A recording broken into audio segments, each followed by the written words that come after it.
ಓಂ ಶಾಂತಿ.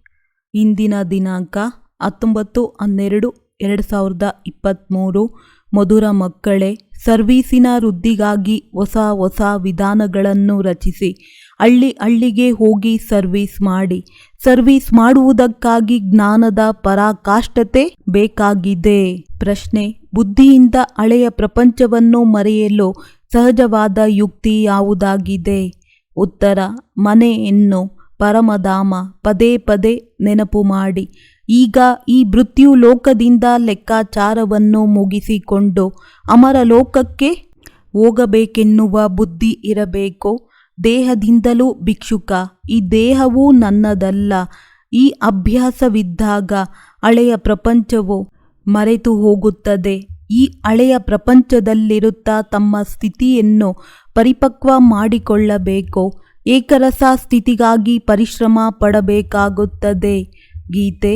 ಮಾತಾ ಓ ಮಾತಾ. ಓಂ ಶಾಂತಿ. ಜಗದಂಬೆಯ ಮಹಿಮೆಯು ಭಾರತದಲ್ಲಿ ಬಹಳ ಇದೆ. ಜಗದಂಬೆಯನ್ನು ಭಾರತವಾಸಿಗಳ ವಿನಃ ಬೇರೆ ಯಾರೂ ತಿಳಿದುಕೊಂಡಿಲ್ಲ. ಕೇವಲ ಈವ್ ಅರ್ಥಾತ್ ಬಿಬಿ ಎಂಬ ಹೆಸರನ್ನು ಕೇಳಿದಾರಷ್ಟೇ. ಈಗ ನೀವು ಮಕ್ಕಳ ಬುದ್ಧಿಯಲ್ಲಿದೆ ಬಿಬಿ ಹಾಗೂ ಮಾಲೀಕನ ವಿನಃ ರಚನೆಯನ್ನು ರಚಿಸಲು ಸಾಧ್ಯವಿಲ್ಲ. ಆಗ ಅಗತ್ಯವಾಗಿ ಜಗದಂಬೆಯು ಪ್ರಕಟವಾಗಬೇಕಾಗುತ್ತದೆ. ಹಿಂದೆ ಒಮ್ಮೆ ಇದ್ದರೂ ಅದಕ್ಕೆ ಅವರ ಮಹಿಮೆಯನ್ನು ಮಾಡುತ್ತೇವೆ. ಭಾರತದ ಮಹಿಮೆಯು ಬಹಳ ಇದೆ. ಭಾರತವನ್ನು ಸ್ವರ್ಗವೆಂದು ಹೇಳುತ್ತಾರೆ ಹಾಗೂ ಪ್ರಾಚೀನ ಭಾರತವೆಂದು ಹೇಳುತ್ತಾರೆ. ಆದ್ದರಿಂದ ಅವಶ್ಯವಾಗಿ ಸ್ವರ್ಗವಾಗಿರಬೇಕು. ಇದನ್ನು ನೀವು ಈಶ್ವರ ಸಂತಾನರ ವಿನಃ ಬೇರೆ ಯಾರೂ ತಿಳಿದುಕೊಳ್ಳಲು ಸಾಧ್ಯವಿಲ್ಲ. ಯಾರು ಕಲ್ಪದ ಹಿಂದೆ ತಿಳಿದುಕೊಂಡಿದ್ದಾರೆಯೋ ಅವರೇ ಬರುತ್ತಿರುತ್ತಾರೆ. ಪ್ರದರ್ಶನಿಗಳು ನಡೆಯುತ್ತಿರುತ್ತವೆ. ಇವೆಲ್ಲ ಕಲ್ಪದ ಹಿಂದೆಯೂ ನಡೆದಿರಬೇಕೆಂದು ತಿಳಿದುಕೊಳ್ಳುತ್ತಾರೆ. ಎಲ್ಲರಿಗೂ ತಿಳಿಸಲು ಈ ಅಕ್ಷರಗಳು ಬಹಳ ಚೆನ್ನಾಗಿದೆ. ಪವಿತ್ರ ಆತ್ಮ ಪವಿತ್ರತೆಯಿಂದ ನೀವು ಪ್ರಕಾಶತೆಯ ಕಿರೀಟವನ್ನು ಪಡೆಯುತ್ತೀರಿ. ಹಾಗೆಯೇ ದಾನ ಪುಣ್ಯ ಮಾಡುವವರಿಗೆ ಪುಣ್ಯಾತ್ಮನೆಂದು ಕರೆಯುತ್ತಾರೆ. ಅದನ್ನು ಆಂಗ್ಲ ಭಾಷೆಯಲ್ಲಿ ಫಿಲಾಂಥ್ರಪಿಸ್ಟ್, ಮಹಾದಾನಿ ಎಂದು ಕರೆಯುತ್ತಾರೆ. ಪವಿತ್ರರಿಗೆ ನಿರ್ವಿಕಾರಿ ಎಂದು ಹೇಳಲಾಗುತ್ತದೆ.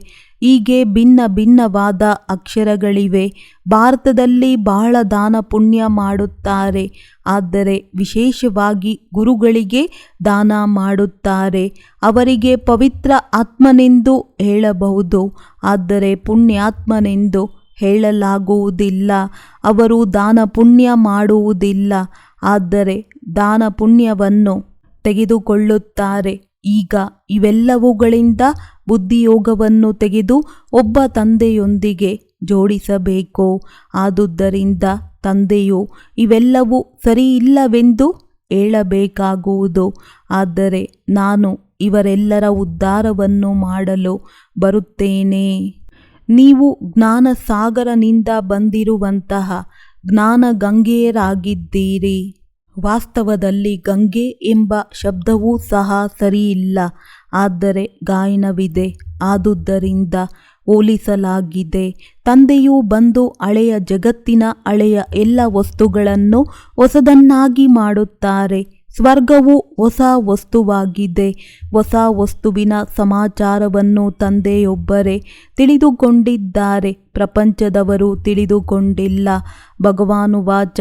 ಆದರೆ ಗೀತೆಯಲ್ಲಿ ಕೃಷ್ಣನ ಹೆಸರನ್ನು ಹಾಕಿರುವುದರಿಂದ ಎಲ್ಲರ ಬುದ್ಧಿಯೋಗ ಭಗವಂತನಿಂದ ದೂರವಾಗಿ ಬಿಟ್ಟಿದೆ. ಆದುದರಿಂದ ಸರ್ವವ್ಯಾಪಿ ಎಂದು ಹೇಳಿಬಿಟ್ಟಿದ್ದಾರೆ. ಕೃಷ್ಣನ ಜೊತೆ ಬಹಳಷ್ಟು ಜನರ ಬುದ್ಧಿಯೋಗವಿರುತ್ತದೆ. ಎಲ್ಲೆಲ್ಲಿ ಗೀತೆಗೆ ಮಾನ್ಯತೆ ಕೊಡುತ್ತಾರೆ ಅಲ್ಲಿ ಕೃಷ್ಣನಿಗೆ ಮಾನ್ಯತೆ ಇದೆ. ವಾಸ್ತವಿಕವಾಗಿ ತಂದೆಯ ಮಹಿಮೆ ಎಂಬ ಟೋಪಿಯನ್ನು ಮಗನಿಗೆ ಹಾಕಿದ್ದಾರೆ. ಇದು ಸಹ ನಾಟಕದಲ್ಲಿ ನೋಂದಾಯಿಸಲ್ಪಟ್ಟಿದೆ. ಇದನ್ನು ತಂದೆಯೇ ಬಂದು ತಿಳಿಸುತ್ತಾರೆ. ತಂದೆಯು ಪದೇ ತಿಳಿಸುತ್ತಾರೆ. ಯಾರಾದರೂ ಬಂದಾಗ ಪ್ರತಿಯೊಬ್ಬರ ಕರ್ತವ್ಯವನ್ನು ಕೇಳಿ. ಇವರೊಂದಿಗೆ ನಿಮ್ಮ ಸಂಬಂಧವೇನಾಗಿದೆ? ತಂದೆಯು ಒಳ್ಳೆಯ ಪ್ರಶ್ನಾವಳಿಯನ್ನು ಮಾಡಿದ್ದಾರೆ. ಇದರಿಂದ ಸೇವೆಯು ಬಹಳ ಚೆನ್ನಾಗಿ ಆಗುತ್ತದೆ. ಸೇವೆಯಂತೂ ಜಗದಂಬನ ಮಂದಿರದಲ್ಲಿ ಆಗುತ್ತದೆ. ಅಲ್ಲಿಗೆ ಹೋಗಿ ಜಗದಂಬೆಯು ಈ ಸೃಷ್ಟಿಯನ್ನು ರಚಿಸುವಂತಹ ತಾಯಿಯಾಗಿದ್ದಾರೆಂದು ತಿಳಿಸಿಕೊಡಿ ಅಂದಾಗ ಯಾವ ಪ್ರಪಂಚವನ್ನು ರಚಿಸುತ್ತಾರೆ? ಅವಶ್ಯವಾಗಿ ಹೊಸ ಪ್ರಪಂಚವನ್ನು ರಚಿಸುತ್ತಾರೆ. ಒಳ್ಳೆಯದು. ಈ ತಾಯಿಗೆ ತಂದೆಯು ಯಾರಾಗಿದ್ದಾರೆ? ಇವರಿಗೆ ಜನ್ಮ ಕೊಟ್ಟವರು ಯಾರು? ಮನುಷ್ಯರಂತೂ ಮುಖ ವಂಶಾವಳಿಯ ಅರ್ಥವನ್ನಂತೂ ತಿಳಿದುಕೊಂಡಿಲ್ಲ. ಇವರಿಗೆ ಪರಂಪಿತ ಪರಮಾತ್ಮ ಜನ್ಮ ಕೊಟ್ಟರು ಎಂಬುದು ನಿಮಗೆ ಗೊತ್ತಿದೆ. ಜಗದಂಬ ಹೇಗೆ ಮುಖ ವಂಶಾವಳಿ ಆಗಿದ್ದಾರೆಂದು ನೀವು ಮಕ್ಕಳೇ ತಿಳಿಸಿಕೊಡಬೇಕಾಗುತ್ತದೆ. ಪರಂಪಿತ ಪರಮಾತ್ಮ ನಿರಾಕಾರ ಆದುದರಿಂದ ಬ್ರಹ್ಮ ತನುವಿನ ಮೂಲಕ ತಿಳಿಸುತ್ತಾರೆ. ಪರಂಪಿತ ಪರಮಾತ್ಮ ಬಂದು ಹೇಗೆ ಈ ಬ್ರಹ್ಮರವರನ್ನು ಹೇಗೆ ದತ್ತು ತೆಗೆದುಕೊಂಡಿದ್ದಾರೆಯೋ ಹಾಗೆಯೇ ನೀವು ಮಗಳನ್ನು ದತ್ತು ತೆಗೆದುಕೊಂಡಿದ್ದಾರೆ. ಈ ಮಾತುಗಳು ಎಲ್ಲರ ಬುದ್ಧಿಯಲ್ಲಿ ಸ್ಥಿರವಾಗಿರುವುದಿಲ್ಲ. ಪದೇ ಪದೇ ಮರೆತು ಹೋಗುತ್ತಾರೆ. ಮಕ್ಕಳು ಬಹಳ ಸೇವೆಯನ್ನು ಮಾಡಬಹುದು. ಜಗದಂಬನ ಮಂದಿರದಲ್ಲಿ ಹೋಗಿ ಅವರ ಪರಿಚಯವನ್ನು ಕೊಡಬೇಕಾಗಿದೆ. ಆಗ ಅವರ ಬುದ್ಧಿಯೋಗ ತಂದೆಯ ಜೊತೆ ಜೋಡಿಸಲು ಸಾಧ್ಯವಾಗುತ್ತದೆ. ಜಗದಂಬೆಯೂ ಸಹ ಆ ತಂದೆಯನ್ನು ನೆನಪು ಮಾಡುವ ಕಾರಣ ನಾವು ಸಹ ಅವರನ್ನು ನೆನಪು ಮಾಡಬೇಕಾಗಿದೆ. ಜಗದಂಬೆಯು ಕೆಳಗಡೆ ತಪಸ್ಸಿನಲ್ಲಿ ಕುಳಿತಿದ್ದಾರೆ. ಮೇಲೆ ಅವರ ಮಂದಿರವಿದೆ. ಕೆಳಗೆ ರಾಜಯೋಗದ ತಪಸ್ಸನ್ನು ಮಾಡುತ್ತಿದ್ದಾರೆ. ನಂತರ ರಾಜರಾಜೇಶ್ವರಿ ಸತ್ಯಯುಗದಲ್ಲಿ ಸ್ವರ್ಗದ ಮಾಲೀಕರಾಗುತ್ತಾರೆ. ಈಗ ಕಲಿಯುಗವಾಗಿದೆ. ಮತ್ತೆ ಯಾವಾಗ ತಪಸ್ಸಿನಲ್ಲಿ ಕುಳಿತುಕೊಳ್ಳುತ್ತಾರೋ ಆಗ ಸ್ವರ್ಗದ ಮಾಲೀಕರಾಗುವವರಲ್ಲವೇ? ನಿಮ್ಮ ಬುದ್ಧಿಯಲ್ಲಿ ಈ ಎಲ್ಲ ಜ್ಞಾನವು ಇರಬೇಕಾಗಿದೆ. ಈ ಸತ್ಯವಾದ ಸಲಹೆಯನ್ನು ಮನುಷ್ಯರಿಗೆ ಕೊಡಲಾಗುತ್ತದೆ. ನೀವು ಪ್ರತಿಯೊಬ್ಬರಿಗೂ ಪರಿಚಯ ಕೊಡುತ್ತೀರಿ. ಆದರೆ ಎಲ್ಲರ ಬುದ್ಧಿಯಲ್ಲಿ ಒಮ್ಮೆಯೇ ಕುಳಿತುಕೊಳ್ಳುವುದಿಲ್ಲ. ಯಾವಾಗ ಸೇವೆಯಲ್ಲಿ ತೊಡಗುತ್ತಾರೆಯೋ ಆಗ ಬುದ್ಧಿಯಲ್ಲಿ ಚೆನ್ನಾಗಿ ಮಾಡಲ್ಪಟ್ಟಿದೆ. ಲಕ್ಷ್ಮೀ ನಾರಾಯಣರ ಮಂದಿರದಲ್ಲಿ ಹೋಗಿ ನೀವು ತಿಳಿಸಿಕೊಡಬಹುದು. ತಂದೆಯು ತಿಳಿಸುತ್ತಾರೆ, ನನ್ನ ಭಕ್ತರಿಗೆ ತಿಳಿಸಿಕೊಡಿ. ಅಗತ್ಯವಾಗಿ ಭಕ್ತರು ಮಂದಿರಗಳಲ್ಲಿ ಸಿಗುತ್ತಾರೆ. ಅವರಿಗೆ ಹೀಗೆ ಪ್ರೀತಿಯಿಂದ ತಿಳಿಸಿಕೊಡಿ. ಲಕ್ಷ್ಮೀ ನಾರಾಯಣರ ಚಿತ್ರವನ್ನು ತೋರಿಸುತ್ತಾ ಇವರನ್ನು ಎಲ್ಲರೂ ಸ್ವರ್ಗದ ಮಾಲೀಕರೆಂದು ಹೇಳುತ್ತಾರಲ್ಲವೇ? ಒಳ್ಳೆಯದು. ಈಗ ಏನಿದೆ? ಅಗತ್ಯವಾಗಿ ಈಗ ಕಲಿಯುಗವಿದೆ. ಕಲಿಯುಗದಲ್ಲಿ ದುಃಖವೇ ದುಃಖವಿದೆ. ಹಾಗಾದರೆ ಈಗ ಮತ್ತೆ ಇವರಿಗೆ ರಾಜ್ಯ ಭಾಗ್ಯ ಹೇಗೆ ಸಿಗುತ್ತದೆ? ನೀವು ತಿಳಿದುಕೊಂಡಿದ್ದರೆ ಎಲ್ಲರಿಗೂ ತಿಳಿಸಿಕೊಡಬಹುದು. ಒಬ್ಬರಿಗೆ ತಿಳಿಸಿಕೊಟ್ಟಾಗ ಅಲ್ಲಿ ಸತ್ಸಂಗವೇ ಸೇರಿಬಿಡುತ್ತದೆ. ಆಗ ನಮ್ಮ ಬಳಿ ಬನ್ನಿ ಎಂದು ಎಲ್ಲರಿಗೂ ಹೇಳುತ್ತಾರೆ. ಮಂದಿರದಲ್ಲಿ ಅತಿ ದೊಡ್ಡ ಜಾತ್ರೆಯೇ ಸೇರುತ್ತದೆ. ರಾಮನ ಮಂದಿರಕ್ಕೂ ಹೋಗಿ ನೀವು ರಾಮನ ಕರ್ತವ್ಯವನ್ನು ತಿಳಿಸಿಕೊಡಬಹುದು. ನಿಧಾನವಾಗಿ ಯುಕ್ತಿಯಿಂದ ತಿಳಿಸಿಕೊಡಬೇಕಾಗುವುದು. ಬಾಬಾ, ನಾವು ಈ ರೀತಿ ತಿಳಿಸಿಕೊಟ್ಟೆವೆಂದು ಕೆಲವು ಮಕ್ಕಳು ಬರೆಯುತ್ತಾರೆ. ಒಬ್ಬರಿಗೆ ತಿಳಿಸಿಕೊಟ್ಟರೆ ಮತ್ತೊಬ್ಬರು ಆಮಂತ್ರಣ ಕೊಡುತ್ತಾರೆ. ನಮ್ಮ ಮನೆಯಲ್ಲಿಯೂ 7 ದಿನದ ಭಾಷಣ ನಡೆದರೆ ಎಷ್ಟು ಚೆನ್ನಾಗಿರುತ್ತದೆ. ಮತ್ತೆ ಅಲ್ಲಿಂದಲೇ ಇನ್ನೂ ಯಾರಾದರೂ ಸಿಗುತ್ತಾರೆ. ಯಾರೇ ನಿಮಗೆ ಆಮಂತ್ರಣ ಕೊಟ್ಟರೂ ಅವರಿಗೆ ಹಾಗೆ ಆ ರೀತಿ ತಿಳಿಸಿಕೊಡಬೇಕು. ಅವರು ಬಿಡಲೇಬಾರದು. ನೀವು ಭಾಷಣ ಮಾಡಲು ತೊಡಗಿದರೆ ಅಕ್ಕಪಕ್ಕದ ಮಿತ್ರ ಸಂಬಂಧಿಗಳೆಲ್ಲರೂ ಸೇರಿಬಿಡುತ್ತಾರೆ. ಹಾಗೆಯೇ ವೃದ್ಧಿಯಾಗುತ್ತದೆ. ಸೇವಾ ಕೇಂದ್ರಗಳಿಗೆ ಅಷ್ಟೊಂದು ಜನರು ಬರಲು ಸಾಧ್ಯವಿಲ್ಲ. ಇದು ಸೇವೆಗಾಗಿ ಒಳ್ಳೆಯ ಯುಕ್ತಿಯಾಗಿದೆ. ಈ ರೀತಿ ಶ್ರಮ ಪಡಬೇಕಾಗುವುದು. ಶ್ರಮ ಪಡುವಂತಹ ಯುಕ್ತಿಯೂ ಸಹ ಕೆಲವರಿಗೆ ಮಾತ್ರ ಬರುತ್ತದೆ. ಅದಕ್ಕಾಗಿ ಜ್ಞಾನದ ಪರಾಕಾಷ್ಠತೆ ಬೇಕಾಗುವುದು. ತಂದೆಯೂ ಸಹ ಎಷ್ಟೊಂದು ದೂರದಿಂದ ನಮಗೆ ಕಲಿಸಲು ಬರುತ್ತಾರೆ. ಒಂದು ವೇಳೆ ಸೇವೆ ಮಾಡಲಿಲ್ಲವೆಂದರೆ ಶ್ರೇಷ್ಠ ಪದವಿಯನ್ನು ಹೇಗೆ ಪಡೆಯುತ್ತೀರಿ? ಶಾಲೆಯಲ್ಲಿಯೂ ಸಹ ತುಂಬ ಒಳ್ಳೊಳ್ಳೆಯ ಚಮತ್ಕಾರವುಳ್ಳ ಮಕ್ಕಳಿರುತ್ತಾರೆ. ಬಹಳ ಉತ್ಸಾಹದಲ್ಲಿ ಇರುತ್ತಾರೆ. ಇದು ಸಹ ವಿದ್ಯೆಯಾಗಿದೆ. ಆದರೆ ಇದು ವಂಡರ್ಫುಲ್ ವಿದ್ಯೆಯಾಗಿದ್ದು ಇಲ್ಲಿ ವೃದ್ಧರು, ಯುವಕರು, ಮಕ್ಕಳೆಲ್ಲರೂ ಸಹ ಓದಬಹುದು. ಬಡವರಿಗಂತೂ ಒಳ್ಳೆಯ ಅವಕಾಶವಿದೆ. ಸನ್ಯಾಸಿಗಳು ಸಹ ವಾಸ್ತವದಲ್ಲಿ ಬಡವರಾಗಿದ್ದಾರೆ. ಅವರನ್ನು ಎಷ್ಟೊಂದು ದೊಡ್ಡ ದೊಡ್ಡ ಗಣ್ಯ ವ್ಯಕ್ತಿಗಳು ತಮ್ಮಲ್ಲಿಗೆ ಆಮಂತ್ರಿಸುತ್ತಾರೆ. ಸನ್ಯಾಸಿಗಳಂತೂ ಮನೆಮಠವನ್ನು ಬಿಟ್ಟು ಬಡವರಾಗಿದ್ದಾರೆ. ಅವರ ಬಳಿ ಏನೂ ಇಲ್ಲ. ನೀವು ಸಹ ಈಗ ಬಡವರಾಗಿದ್ದು ನಂತರ ರಾಜಕುಮಾರರಾಗುತ್ತೀರಿ. ಅವರು ಬಡವರಾಗಿದ್ದಾರೆ. ಇದರಲ್ಲಿ ಮುಖ್ಯವಾಗಿ ಪವಿತ್ರತೆಯ ಮಾತಾಗಿದೆ. ನಿಮ್ಮ ಬಳಿ ಬೇರೇನೂ ಇಲ್ಲ. ನೀವಂತೂ ದೇಹವನ್ನು ಮರೆಯುತ್ತೀರಿ. ದೇಹ ಸಹಿತ ಎಲ್ಲವನ್ನೂ ತ್ಯಾಗ ಮಾಡಿ ಒಬ್ಬ ತಂದೆಯವರಾಗುತ್ತೀರಿ.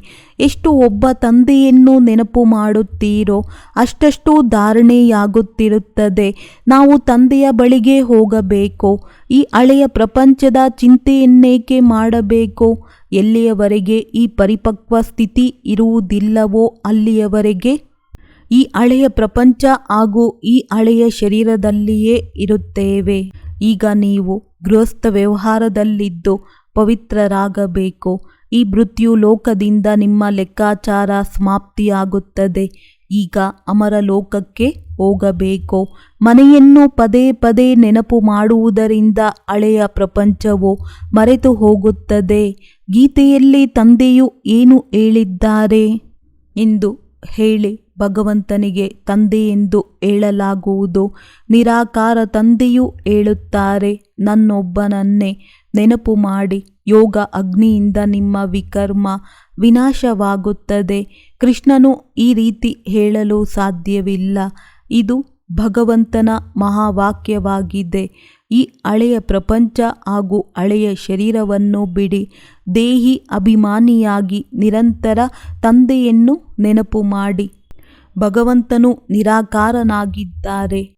ಆತ್ಮವು ಶರೀರವನ್ನು ತೆಗೆದುಕೊಂಡು ಶಬ್ದದಲ್ಲಿ ಬರುತ್ತದೆ. ತಂದೆಯಂತೂ ಗರ್ಭದಿಂದ ಜನ್ಮವನ್ನು ತೆಗೆದುಕೊಳ್ಳುವುದಿಲ್ಲ. ಅವರ ಹೆಸರು ಶಿವ ಒಂದೇ ಆಗಿದೆ. ಬ್ರಹ್ಮ, ವಿಷ್ಣು, ಶಂಕರರ ಆತ್ಮಗಳಿವೆ. ಅವರಿಗೆ ತಮ್ಮ ಸೂಕ್ಷ್ಮ ಶರೀರಗಳಿವೆ.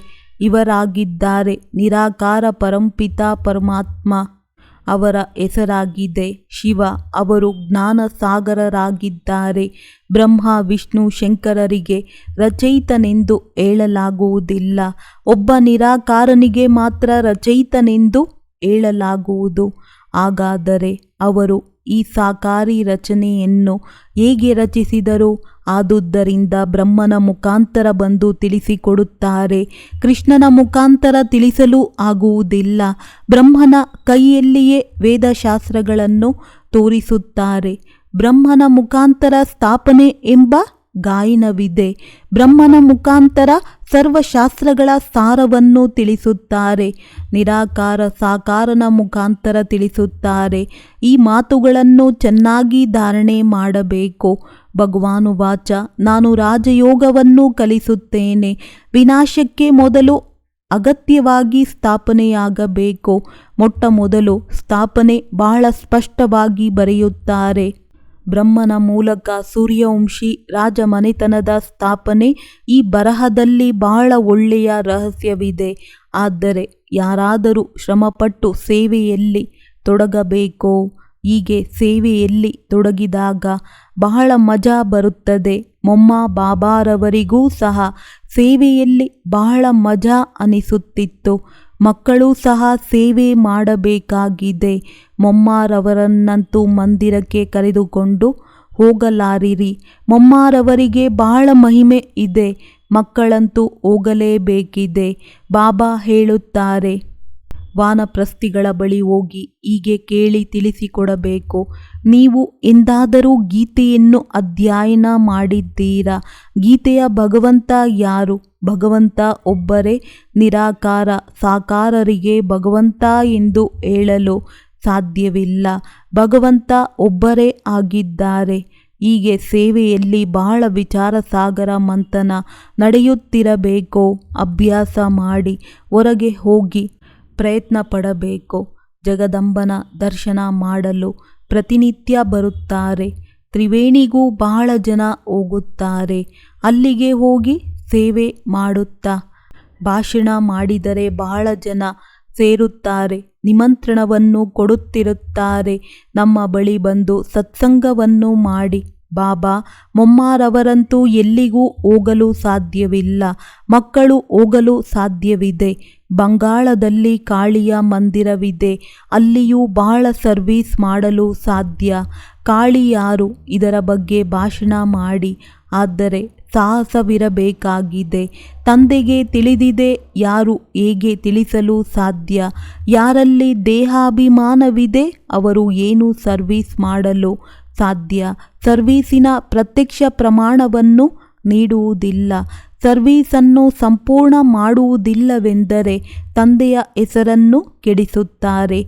ಯೋಗಿಯಲ್ಲಿ ಶಕ್ತಿಯು ಬಹಳ ಚೆನ್ನಾಗಿರುತ್ತದೆ. ಅನ್ಯರಿಗೆ ತಿಳಿಸಿಕೊಡಲು ತಂದೆಯು ಬಹಳ ಒಳ್ಳೆಯ ವಿಚಾರಗಳನ್ನು ತಿಳಿಸುತ್ತಿರುತ್ತಾರೆ. ಆದರೆ ಒಳ್ಳೊಳ್ಳೆಯ ಮಹಾರಥಿಗಳೂ ಸಹ ಮರೆತು ಹೋಗುತ್ತಾರೆ. ಸರ್ವೀಸ್ ಅಂತೂ ಬಹಳ ಇದೆ. ಇದನ್ನು ಬೇಹದ್ದಿನ ಸರ್ವೀಸ್ ಎಂದು ಕರೆಯಲಾಗುತ್ತದೆ. ನಂತರ ಅವರು ಬಹಳ ಗೌರವವನ್ನು ಪಡೆಯುತ್ತಾರೆ. ಮುಖ್ಯ ಮಾತು ಪವಿತ್ರತೆಯಾಗಿದೆ. ನಡೆಯುತ್ತಾ ನಡೆಯುತ್ತಾ ಬಿದ್ದು ಹೋಗುತ್ತಾರೆ. ಲೌಕಿಕ ತಂದೆಯಲ್ಲಿ ಎಂದು ಯಾರಿಗೂ ನಿಶ್ಚಯ ಇಲ್ಲದೆ ಇರುವುದಿಲ್ಲ, ಅರ್ಥಾತ್ ಸಂಶಯ ಬರುವುದಿಲ್ಲ. ಇಲ್ಲಿ ತಂದೆಯ ಬಳಿ ಜನ್ಮ ಪಡೆಯುತ್ತಾರೆ. ಮತ್ತೆ ಇಂತಹ ತಂದೆಯನ್ನೇ ಗಳಿಗೆ ಗಳಿಗೆಯೂ ಮರೆತು ಹೋಗುತ್ತಾರೆ.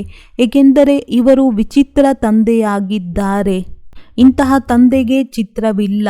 ತಂದೆಯು ತಿಳಿಸುತ್ತಾರೆ, ನನ್ನನ್ನು ನೆನಪು ಮಾಡಿ ಮತ್ತು ಪವಿತ್ರರಾಗಿ, ಆಗ ನನ್ನ ಬಳಿ ಬಂದು ಬಿಡುತ್ತೀರಿ. ನಾನೇ 84 ಜನ್ಮಗಳ ಪಾತ್ರವನ್ನು ಅಭಿನಯಿಸುತ್ತೇನೆ ಎಂದು ಆತ್ಮವು ತಿಳಿಯುತ್ತದೆ. ಆತ್ಮನಲ್ಲಿ ಎಲ್ಲ ಪಾತ್ರವೂ ನೋಂದಾವಣೆಯಾಗಿದೆ. ಶರೀರದಲ್ಲಿ ಪಾತ್ರವಿಲ್ಲ. ಇಷ್ಟು ಚಿಕ್ಕ ಆತ್ಮನಲ್ಲಿ ಎಷ್ಟು ದೊಡ್ಡ ಪಾತ್ರವಿದೆ. ಬುದ್ಧಿಯಲ್ಲಿ ಎಷ್ಟೊಂದು ನಶೆ ಇರಬೇಕು. ವ್ಯವಹಾರದ ಜೊತೆಗೆ ಈ ಸೇವೆಯನ್ನು ಮಾಡಬೇಕು. ತಂದೆ ತಾಯಿಯಂತೂ ಎಲ್ಲಿಗೂ ಹೋಗುವುದಿಲ್ಲ. ಮಕ್ಕಳು ಎಲ್ಲಿ ಬೇಕಾದರೂ ಹೋಗಿ ಸರ್ವೀಸ್ ಮಾಡಬಹುದು. ಮಕ್ಕಳಿಗೆ ಅದೃಷ್ಟಶಾಲಿ ನಕ್ಷತ್ರಗಳೆಂದು ಕರೆಯಲಾಗುತ್ತದೆ. ಒಳ್ಳೆಯದು. ಮಧುರಾತಿ ಮಧುರ ಅಗಲಿ ಮರಳಿ ಸಿಕ್ಕಿರುವಂಥ ಮಕ್ಕಳಿಗೆ ಪ್ರೀತಿಯ ಮಾತ್ಪಿತಾ ಬಾಪ್ದಾದಾರವರ ನೆನಪು, ಪ್ರೀತಿ ಹಾಗೂ ಸುಪ್ರಭಾತ. ಆತ್ಮೀಯ ಮಕ್ಕಳಿಗೆ ಆತ್ಮೀಯ ತಂದೆಯ ನಮಸ್ತೆ. ಧಾರಣೆಗಾಗಿ ಮುಖ್ಯ ಸಾರ: ದೇಹಾಭಿಮಾನವನ್ನು ಬಿಟ್ಟು ಸರ್ವೀಸ್ ಮಾಡಬೇಕಾಗಿದೆ. ವಿಚಾರ ಸಾಗರ ಮಂಥನ ಮಾಡಿ ಬೇಹದ್ದಿನ ಸರ್ವೀಸಿನ ಪ್ರತ್ಯಕ್ಷ ಪ್ರಮಾಣವನ್ನು ಕೊಡಬೇಕಾಗಿದೆ. ಈ ಮೃತ್ಯು ಲೋಕದಿಂದ ಹಳೆಯದೆಲ್ಲ ಲೆಕ್ಕಾಚಾರವನ್ನು ಸಮಾಪ್ತಿ ಮಾಡಬೇಕಾಗಿದೆ. ಹಳೆಯ ಶರೀರ ಮತ್ತು ಹಳೆಯ ಪ್ರಪಂಚವನ್ನು ಬುದ್ಧಿಯಿಂದ ಮರೆತು ಹೋಗಬೇಕಾಗಿದೆ. ವರದಾನ: ಒಬ್ಬರದೇ ಸ್ಮೃತಿಯ ಮುಖಾಂತರ ಏಕರಸ ಸ್ಥಿತಿ ಮಾಡಿಕೊಳ್ಳುವಂತಹ ಶ್ರೇಷ್ಠ ಪದವಿಗೆ ಅಧಿಕಾರಿ ಭವ. ಏಕರಸ ಸ್ಥಿತಿ ಮಾಡಿಕೊಳ್ಳಬೇಕಾದರೆ ಸದಾ ಒಬ್ಬರ ಸ್ಮೃತಿಯಲ್ಲಿ ಸ್ಥಿತರಾಗಿರಿ. ಒಂದು ವೇಳೆ ಒಬ್ಬರಿಗೆ ಬದಲಾಗಿ ಬೇರೆ ಯಾರದೇ ನೆನಪು ಬಂದರೂ ಸಹ ಏಕರಸದ ಬದಲಾಗಿ ಬಹುರಸ ಸ್ಥಿತಿಯಾಗಿ ಬಿಡುವುದು. ಯಾವ ಸಮಯದಲ್ಲಿ ಯಾವುದೇ ರಸ ಆಕರ್ಷಣೆ ಮಾಡಿದಾಗ ಅದೇ ಸಮಯದಲ್ಲಿ ಒಂದು ವೇಳೆ ನಿಮ್ಮ ಅಂತಿಮ ಸಮಯ ಬಂದಿತೆಂದರೆ ಶ್ರೇಷ್ಠ ಪದವಿ ಸಿಗಲು ಸಾಧ್ಯವಿಲ್ಲ. ಆದ್ದರಿಂದ ಪ್ರತಿ ಸೆಕೆಂಡ್ ಗಮನ ಇಟ್ಟುಕೊಳ್ಳಿ. ಸದಾ ಒಬ್ಬರ ಪಾಠ ಪಕ್ಕಾ ಆಗಿರಲಿ. ಒಬ್ಬ ತಂದೆ ಸಂಗಮದ ಒಂದೇ ಸಮಯ ಮತ್ತು ಏಕರಸ ಸ್ಥಿತಿಯಲ್ಲಿರಬೇಕು. ಆಗ ಶ್ರೇಷ್ಠ ಪದವಿಯ ಅಧಿಕಾರ ಸಿಕ್ಕಿಬಿಡುವುದು. ಸ್ಲೋಗನ್: ಶುದ್ಧ ಸಂಕಲ್ಪಗಳ ಭೋಜನ ಸ್ವೀಕಾರ ಮಾಡುವಂಥವರೇ ಸತ್ಯ ವೈಷ್ಣವರಾಗಿದ್ದಾರೆ. ಒಳ್ಳೆಯದು. ಓಂ ಶಾಂತಿ.